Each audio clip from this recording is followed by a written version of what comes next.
Question number 47, reversal link list. Link list data structure आपको पता हो क्या होता है। लिंक लिस्ट में क्या होता है कि एक डेटा टाइप होता है जिसके अंदर वैल्यू होती है और एक दूसरी पोजीशन पे जैसे नेक्स्ट पे एड्रेस होता है किसी और लिंक लिस्ट का। लिंक लिस्ट एक और नोड का, तो यहाँ पे वैल्यू होती है और यहाँ पे नेक्स्ट, ऐसे ही चलता रहता है। एंड में क्या होता है, नल होता है अगर हमें एंड करना होता है। तो इस क्वेश्चन में हमें दिया क्या है कि हमें रिवर्स करना है लिंक लिस्ट को। तो हमें एक लिंक लिस्ट दे रखी है, अज्यूम करते हैं जैसे 1 2 3 और नल। हमें क्या करना है, इसे रिवर्स करना है और हमें रिटर्न करना है कुछ 3 2 1 और नल। हमें ये रिटर्न करना है। तो हम क्या करेंगे, हम एक वेरिएबल क्रिएट कर लेंगे p q और r तो इनिशियलाइज कर देंगे नल से और इसको भी नल से। और p को हम क्या करेंगे, जो हेड है उस पर रखेंगे। और हम क्या करेंगे, हम पहले p को मूव कराएंगे एक पोजीशन आगे। तो हम क्या करेंगे, हमारे स्टेप्स कुछ ऐसे होंगे कि हम q को इनिशियलाइज कर देंगे p पे। तो जो q होगा वो हमारा, तो हम क्या आपको एक एक पोजीशन मूव कराएंगे स्लाइडिंग विंडो की तरह। तो हम क्या करेंगे,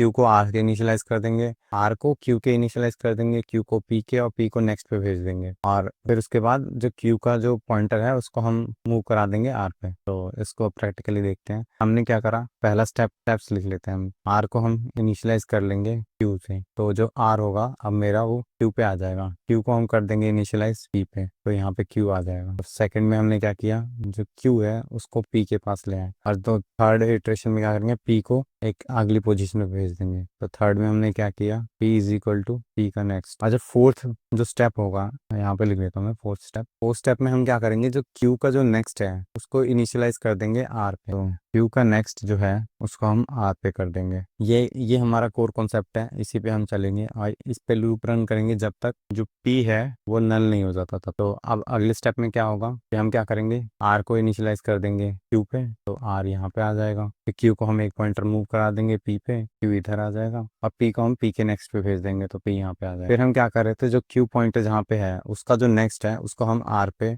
सेट कर दे रहे थे यहाँ पे। और फिर एक लूप और हो गया, p हमारा नल नहीं हुआ, फिर हम p को मूव करा देंगे, p अब हमारा नल पे आ गया। तो नेक्स्ट स्टेप में क्या होगा, कि हम r को q पे कर देंगे, q को p पे कर देंगे और p को मूव करा देंगे नेक्स्ट पे। फिर क्या कर रहे थे हम, जो q है वो जो पॉइंटर है नेक्स्ट वो r पे कर दे रहे थे। और फिर ये लूप खत्म हो गया। अब दोबारा जब लूप चेक होएगा कि p नल तो नहीं है, तो p तो नल है, तो यहीं पे ये लूप खत्म हो जाएगा। अब एंड में हम क्या करेंगे, रिटर्न कर देंगे q को। तो हमारा q कुछ ऐसा हो जाएगा, q अभी 3 पे है, तो जो पॉइंटर है वो 2 पे है, फिर उसका पॉइंटर 1 पे है और फिर उसका पॉइंटर नल पे है। तो हमारा रिजल्ट कुछ ऐसा हो जाएगा। अब इसको कोड से देख लेते हैं। तो हम क्या करेंगे, एक वेरिएबल डिफाइन कर लेंगे p, जो कि होगा लिस्ट के टॉप पे, q जो कि नल है, r जो कि नल है। लूप रन करेंगे जब तक p हमारा नल नहीं हो जाता, यानी p में अभी कोई वैल्यू है तो ये 2 आ जाएगा यहाँ। फिर हम क्या कर रहे थे, r को इनिशियलाइज कर रहे थे q पे, q को इनिशियलाइज कर रहे थे p पे, p को इनिशियलाइज कर रहे थे p डॉट नेक्स्ट पे, मूव करा दिया हमने। फिर q का जो नेक्स्ट है, q डॉट नेक्स्ट, उसको हम r पे इनिशियलाइज कर दे रहे थे।